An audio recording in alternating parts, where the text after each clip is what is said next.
The state-funded Going Pro Talent Fund provides training dollars to upskill Michigan's workforce. The Department of Labor and Economic Opportunity Workforce Development Branch awards funds to employers through the Michigan's workforce system, commonly known as Michigan Works agencies.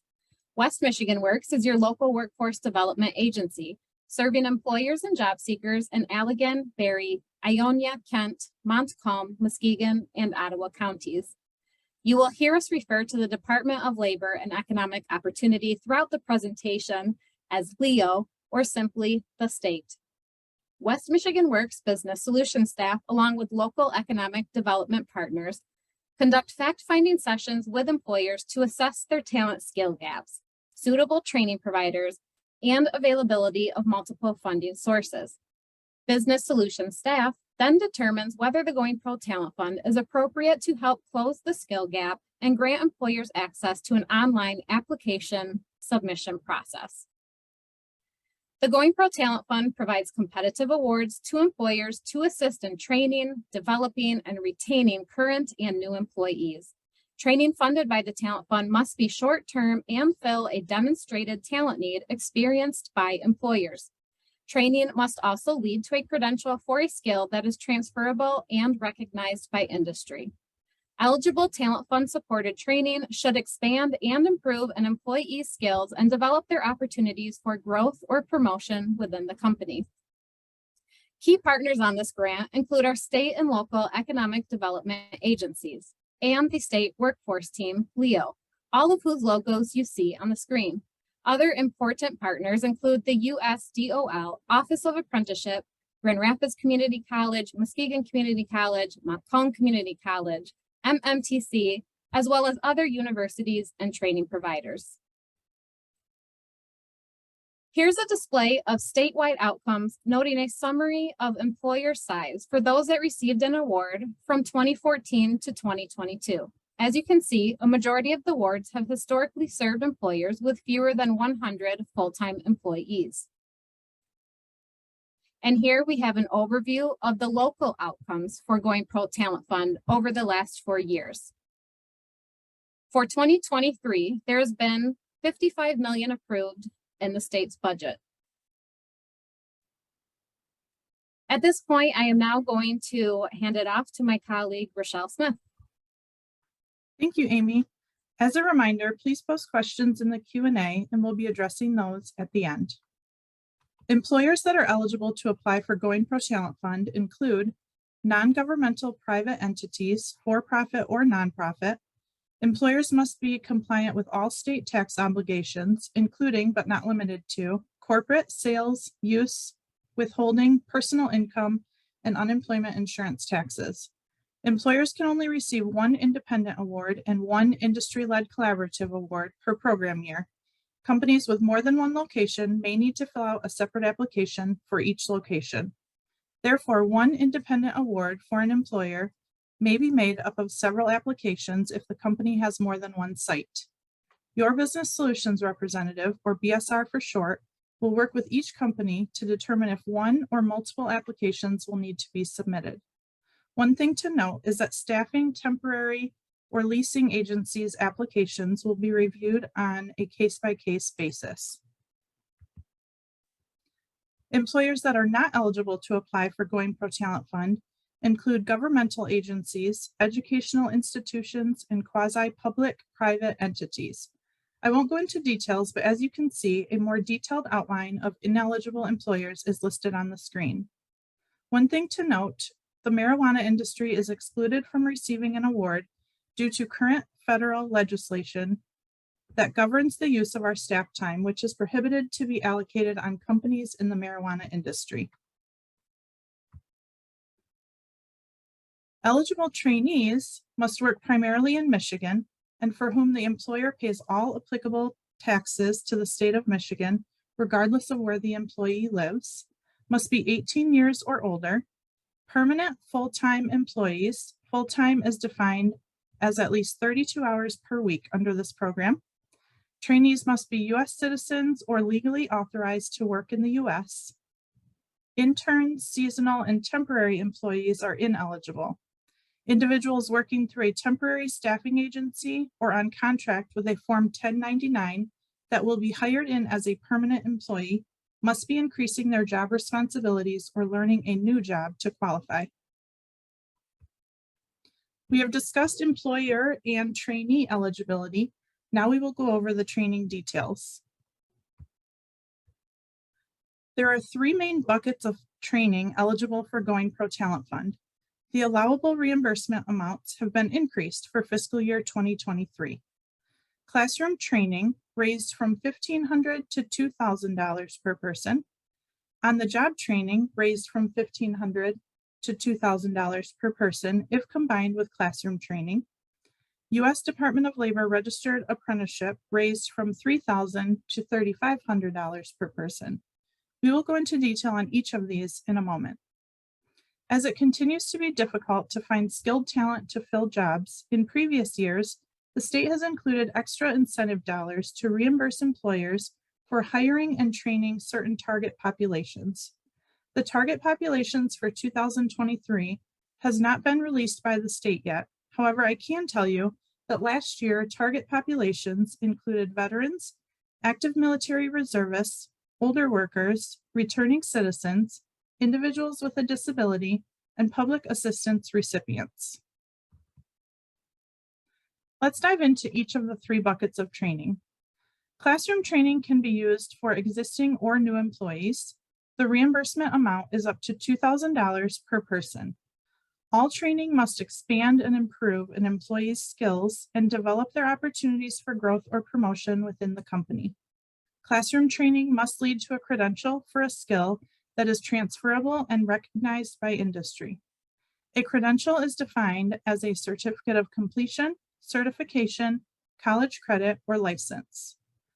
The training duration should be short-term in nature, and training may not occur prior to the awarded training period. Talent Fund is also not to be utilized for low-pay, high-turnover occupations. Online classroom training is allowable under certain conditions. The course must be of high quality. Online training must be live and instructor-led. Recording learning at the trainee's own pace is ineligible. New this year is that a hybrid course that is both modularized and live instructor-led is allowable. Each year, the list of eligible and ineligible training is reviewed by the state and amended based on demand and available resources. The final list of eligible, ineligible trainings has not been released by the state yet. On the screen is a sample of eligible trainings from the 2022 program year.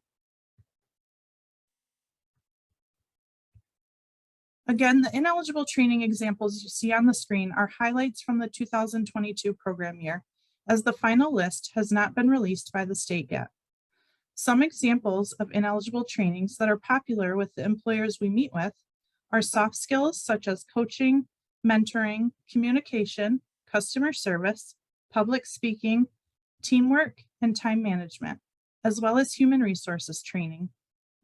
Seminars, conferences, and workshops will be considered on a case-by-case basis in consideration of the course syllabus, material, and outcomes. Another important item to note is that introductory or overview training for Lean and Microsoft Office, as well as basic safety overviews and trainings typically associated with the normal cost of doing business, have not been eligible in the recent past. New employees receiving classroom training only is allowable. Also new this year, 100% on-the-job training reimbursement for new hires that are not in a registered apprenticeship program is no longer allowable. A new employee, however, receiving a combination of on-the-job training and classroom training is allowable and eligible for reimbursement up to $2,000 per person. New employees eligible for partial OJT reimbursement must meet retention parameters. They have to be retained a minimum of 90 days following the completion of their OJT to receive full reimbursement. Employees that are not retained for at least 90 days may be eligible for partial reimbursement.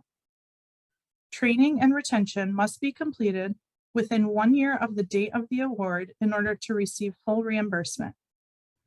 Training that occurs prior to the award training date is not eligible for reimbursement. New for fiscal year 2023, one of the Talent Fund's priority is to support U.S. Department of Labor Registered Apprenticeship Program completion. Reimbursement can be for new hires entering into their first year of a registered apprenticeship program and/or existing employees in a registered apprenticeship program. Apprentices are now eligible for reimbursement of up to $3,500 per apprentice each award period throughout the length of the program. So, as long as the apprentice is enrolled in a USDOL registered apprenticeship program, they will be eligible in the first year of the program, the last year, and each year in between. While 100% on-the-job training is no longer allowable for new hires, it is allowable for USDOL registered apprenticeships. Training can be a combination of classroom and on-the-job training, or 100% on-the-job training reimbursement if certain conditions are met, including if classroom training has been paid by another source, has occurred prior to the effective award date, or has already been completed. For employers pursuing a USDOL registered apprenticeship program, careful consideration must be made to ensure sponsorship and/or registration dates comply with program policy. To determine if an apprentice is eligible, talk to your business solutions representative. An industry-led collaborative, or ILC for short, is a partnership of 2 or more employers working together to share training resources. This is a separate application from an independent employer application. The purpose of an ILC is to bring together employers, education and training institutions, workforce development organizations, and other applicable partners such as economic development organizations to formulate training and education solutions to fill identified talent gaps. Successful ILCs solve a common or shared workforce problem with supported training that leverages the power of collaboration, also increasing the competitiveness of employer partners while creating training and filling in-demand jobs. ILC objectives are fulfilled when employers work together to collectively fill seats in a classroom, design training unique to their shared needs, and bring a training resource to the local area that is not provided in the region. Again, training must be shared by at least 2 partner employers. If different providers, strong rationale on the common training need, proposed training, training standards, common curriculum, and shared objectives and competencies must be explained. Compelling evidence of collaborative intent must be explained in the Statement of Collaboration section of the application. ILC applications are for classroom or customized training only, not wage reimbursement, with the exception for employers holding shared OJT USDOL registered apprenticeship training standards. I know we're covering a lot of information today. Just a reminder that if you do have any questions, please post them in the Q&A and we will be addressing them at the end. Now let's talk about the application process. Applications are only available online via the state's work-based learning online management system called WeBlooms for short.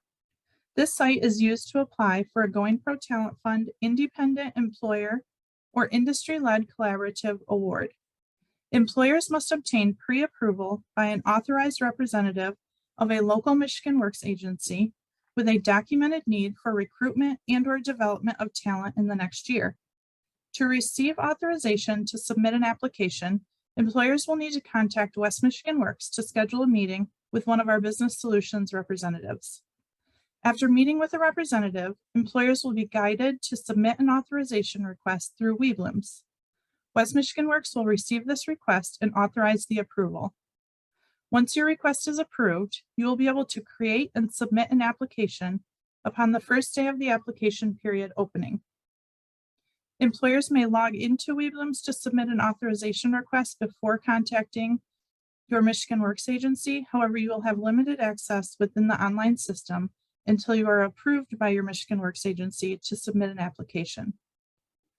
A Weeblim's user guide will be provided by your West Michigan Works Business Solutions representative, and your representative will also be available for technical assistance. For an independent employer application, training proposals and proof of apprenticeship standards are required. Your application will be vetted through the State of Michigan Department of Treasury after the application is submitted to LEO. West Michigan Works will notify applicants if their organization has an outstanding obligation, and employers will be given 60 days to resolve these. There are 3 application periods. The Independent Employer Award Application Cycle 1 in the fall, Industry-Led Collaborative Application in the spring, and Independent Employer Award Application Cycle 2 in the summer. We will talk about the timing in a little more detail in a couple of minutes. Applications are competitively scored each year to determine award eligibility. They are then awarded based on the scoring criteria until funds are exhausted. New this year, the state has indicated employers will be able to see the score of their application prior to submission in the online Weeblim system. Unfortunately, the fiscal year 2023 scoring criteria has not yet been released, so we cannot share details of what will be included with you today. However, we can tell you that we are moving towards a more transparent scoring process, focusing only on objective categories. One of the criteria that the state has indicated may be included is training for priority or high demand industries. Those industries include construction, education, healthcare, agribusiness, mobility, information technology, energy, hospitality and outdoor recreation, and manufacturing. Additionally, previous year scoring criteria we anticipate may be included are credentials obtained, whether or not you have a registered apprenticeship program on your training plan, and consideration of past performance for those employers that received a previous year or years award. For those employers that have applied in the past and are familiar with previous scoring criteria, I can tell you that the state has indicated they will be removing rationale, employer contribution, company size, and amount of funding requested from the scoring criteria for fiscal year 23. The application process for industry-led collaboratives is similar to an independent employer application. The application will be completed in the Weeblim system. Training proposals and proof of apprenticeship standards are required, and your application will be vetted through the State of Michigan Department of Treasury after the application is submitted to LEO. ILCs have a separate application and scoring criteria than the independent employer application. Employers may be awarded 1 ILC award per program year based on employer location. Employers may have 1 independent award and 1 ILC award. Employer partners may be from across the state, and the amount available is based on overall funding availability. Amy will now go over the fiscal year 2023 program timeline and the next steps. Thank you, Rochelle. Although the state has not confirmed exact dates for the upcoming program timeline, they did provide tentative timelines. For the Cycle 1 application period, it is anticipated the online Weeblim system will open up in October to allow employers to submit an authorization request. As Rochelle mentioned in an earlier slide, an authorization request must be submitted and approved prior to gaining access to the fiscal year 23 Cycle 1 application. By November, the application for Cycle 1 should open for submission. The ability to submit an authorization request and an application will likely remain open until early December. As you see on the chart, there will be 2 application cycles in 2023. A few other key items to note. Upon receiving an award, employers will have a full 12 months from the award date to complete the training. However, no extensions will be allowed. Fiscal year 2023 Cycle 1 awardees must complete training by January 31st, 2024. Fiscal year 2023 Cycle 2 awardees must complete training by June 30th, 2024. that is a full 12 months to complete the training. If a Cycle 2 awardee is interested in submitting a fiscal year 2024 Cycle 1 application, they must have the training completed earlier by January 31st, 2024 in order to be eligible to apply. If a Cycle 2 awardee needs a full 12 months to complete training, they will be able to apply for a fiscal year 2024 Cycle 2 application. The state will not hold unfunded applications for fiscal year 23 in a queue as they did in previous years. However, employers may elect to apply in Cycle 2 if not awarded in Cycle 1. Employers may have no more than one independent award and one industry-led collaborative award based on employer location. As you see here, we have the program timeline for industry-led collaboratives with a planned application opening date of March 2023. We've covered a lot of information in this session, so let's review next steps.